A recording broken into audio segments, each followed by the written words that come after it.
Hi Booktube, it's Missy, and today I'm going to be finishing up my October wrap-up. The beginning of the month I read 12 books, which was 4 actual novels and the rest were either graphic novels or mangas, all in the horror genre.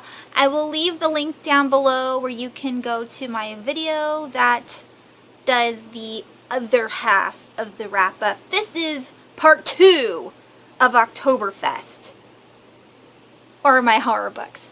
Alright, so the first book that I read in the second half of October is Fables by Bill Willingham, Medina Lealoha, and Hamilton. This is a graphic novel about fairy tale creatures. The pictures are very, like, comic book-ish, and I really enjoyed it. I believe I gave it 4 stars. I can't remember. It's about fairy tale creatures who have fled their homelands because an adversary has come over and taken over the lands and have like killed some people and rounded up others, and so they're hiding out.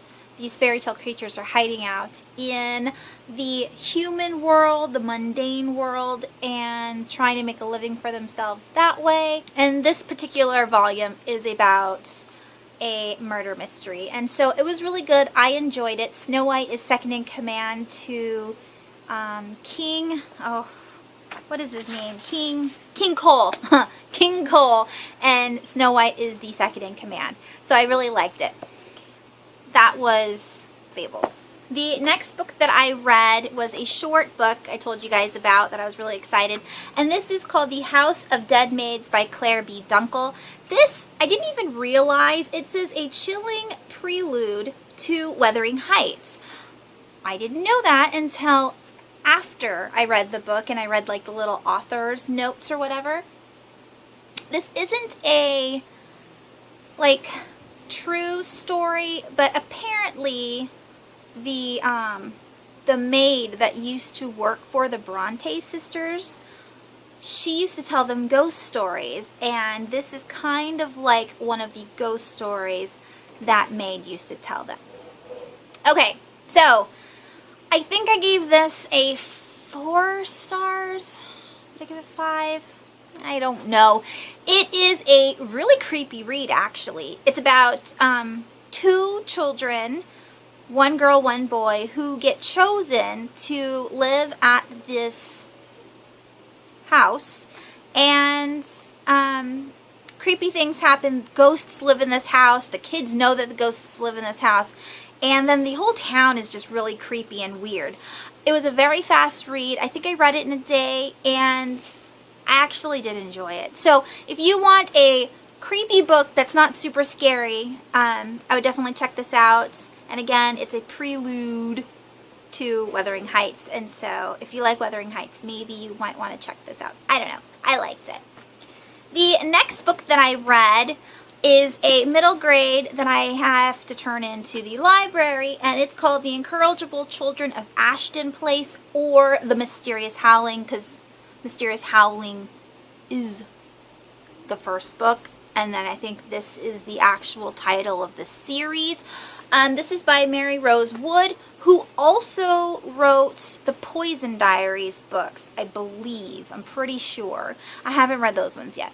Anyways, I gave this a 2 star. I normally don't give books 2 stars, and I usually love all middle grade books that I read, but this one was so boring. The beginning was very interesting. You get to find out that these kids were actually found in the forest. There's 3 of them. I don't know where the 3rd one is hiding. But there's 3 kids. This is the new nanny that has been brought into Ashton Place to take care of these children and to make them more proper because they snarl and bark and howl like wild beasts. And it could have gone a whole lot better, but it spent a long time just describing what the kids were doing, and then there was a huge party scene, and then the book was over. I just didn't like it. I wish I did like it more, but I didn't, and I feel really bad, and I probably won't finish the series, which is sad, just because I have so many books to read, and I usually always finish series, but this was just, I don't know, maybe I will. If you guys have finished reading this entire series, let me know down below if I should continue on to the sequel. Maybe the sequel is better. I just did not like the people that own the house. The wife is annoying. This girl's okay, the nanny, but I don't know. And the kids were okay. I didn't like the whole story. The plot was really slow. Anyways, the very next book that I read after that one is the huge Diviners by Libba Bray. And I buddy read this with Penelope. I'm not sure if she finished it yet. She was really busy this month. But this was such a good book, which made me... thought my children were coming in. Which made me want to go back and read all of her books. I have read... Bovine something? Madam? No. Is it bovine? Anyways, I read a book by Libba Bray earlier this year with a cow on it holding a gnome. That one was really funny. And then this book was super creepy.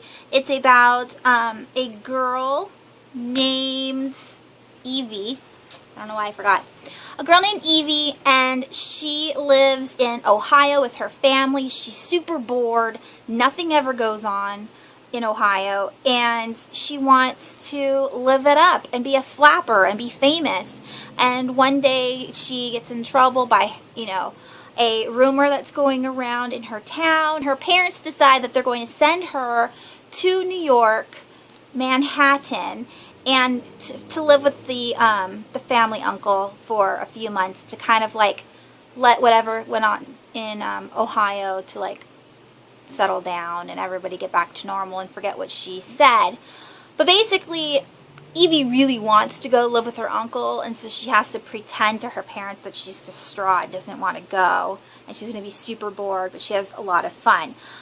She has a best friend that lives in New York. Her name's Mabel. They live in the same building. She meets a couple new people while she's there, and there's kind of like two different storylines going on, because there's the people that live in Manhattan, and then there's a couple people that you learn that live in Harlem, and then they come together towards the end.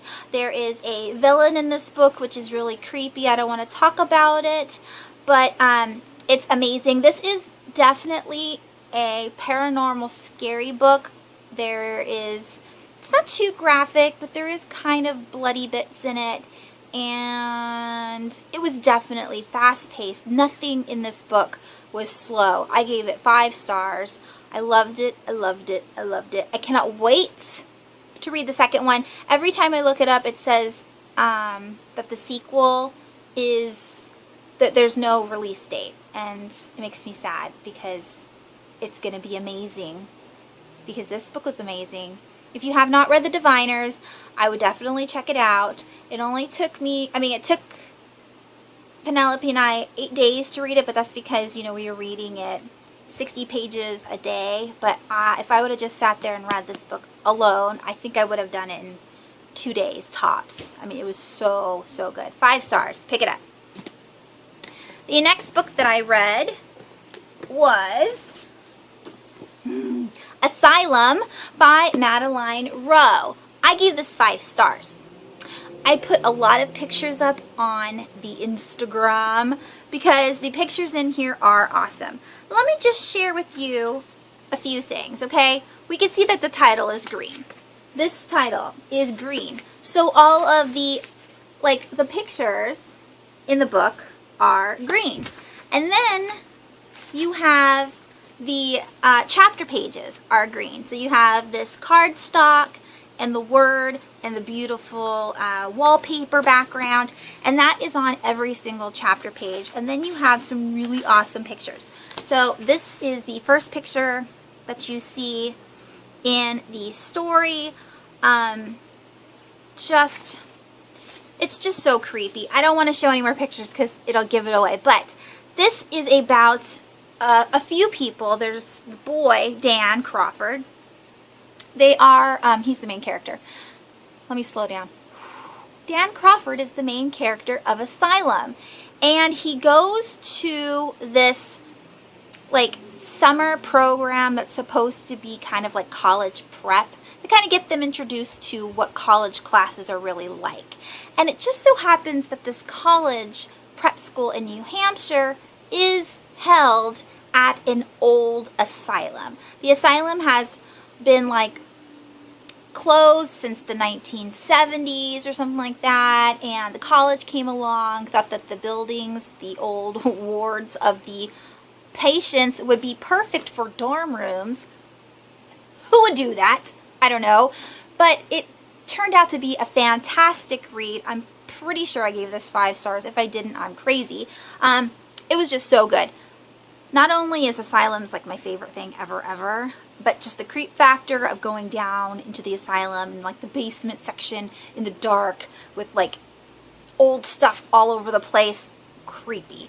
And then what happens to Dan and his new friends while he's at this college prep 5-week summer program is even more creepy. And I loved it, and I loved it. And so I am actually reading the sequel right now, and I'll talk about that in a minute. So, Asylum, Madeline Rowe. If you like creepy asylums, read this definitely.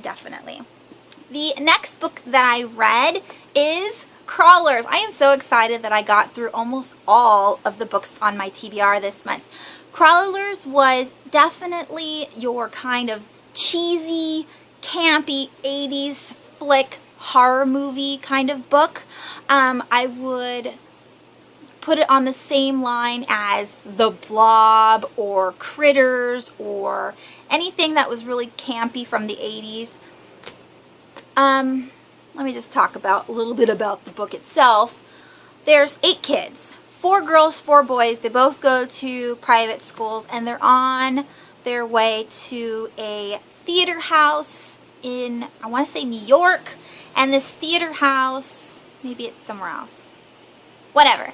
The theater house holds tons and tons of people, and right before the play starts taking place, one of the boys leaves to go to the bathroom, and when he comes out, he sees something very strange happening with the air vents in the building. And shortly after that, there's a huge like PA intercom kind of thing that goes off, and it says, "Warning, there's an emergency, everybody evacuate to the upper floors, please. It'll be, fixed within minutes," or whatever. And all hell breaks loose.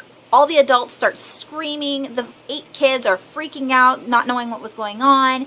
And not only is the adults in this theater screaming, but then people start falling down, still and stiff, and that's when the kids see the monsters lurking, and they freak out and lock themselves up in the security office. So they've got the cameras so they can like pan to the different rooms to find out what the adults are doing. But it's pretty much a life or death survivor kind of story. The ending was super hilarious. I couldn't believe who the monster, you find out who the monster is in the first chapter, but it's funny to see what the monster does at the end. And so I gave this a 4-star, I believe, 3 or 4 stars. I did like it. I would recommend it, but remember, this is not to be taken seriously. This is super campy and cheesy, but it was great. I liked it. Did I tell you who it was? Sam Enthoven is the author. And the very last book that I read in the month of October is Conversion by Catherine Howe. I left this for last, not only because I read it and I finished it last night, but because I have such mixed feelings for this book. A lot of people said that I would totally enjoy it and that this would be a 5-star book. I gave it 3 stars. I didn't, and I'm still kind of mixed on it. I need to think about it more. There are 2 stories here. There's the present day 2012 story, and then there is 1706 story. The first half, or not, it's not parted in halves, it's like every couple chapters it goes into an interlude which talks about the 1706 Salem witch trials. The present day 2012 is talking about several girls from a very exclusive private St. John's Academy, and what happens to their school and to the girls there. It reminded me kind of the Fever right here. This was my arc, but it kind of reminded me of the Fever because there are things that are similar in the school and girls getting sick and the panic of the town. And then there was a bit of, I don't want to give anything away, but basically I enjoyed the Salem Witch part of the book a whole lot better than the present day. So if you just took out all of the present day, it would have been great. If you kept all of the present day in and took out all of the 1706, it would have been good. Not great, but good. But both of them together, it made me want to just flip through all the pages just to get to the Salem Witch Trials. And then on top of that, I have that, like,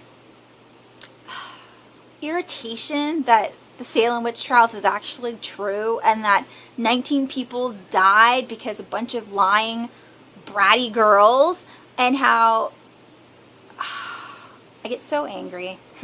I get so angry. And so, I don't know.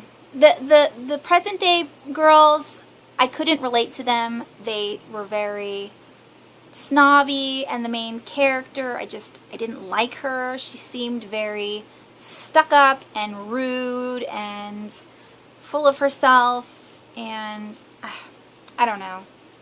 I wanted to like it more. It's an interesting book. It has a lot of good qualities. There were really funny quotes at some points in the book, but 3 stars. I couldn't give it any higher because there were things that just drove me crazy. Definitely check it out if you're interested in witches and the Salem witches in particular. Yeah. And the last book that I'm currently reading is Sanctum. So this will be my Friday reads. I would like to try to put in The Breed as well this weekend just to finish it up because I did not finish it. I only got to page 7. So Sanctum by Madeline Rue, the sequel, and Breed, which is over on my computer desk and I'm too lazy to get it. Those are the 2 books that I will be reading this weekend. These are all the books that I finished. So altogether, I read 20 books this month, which is so exciting. I cannot believe I read that much. And you know, I did cheat a little bit because I read all of those horror mangas, so that kind of doesn't count. But still, I read a good amount, and I read a ton from my shelf, which makes me so excited. So here's the books that I read. I finished.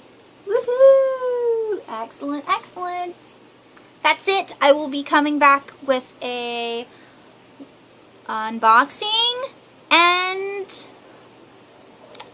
my Halloween look for tonight. This is what I wore to work today. This is my grunge look.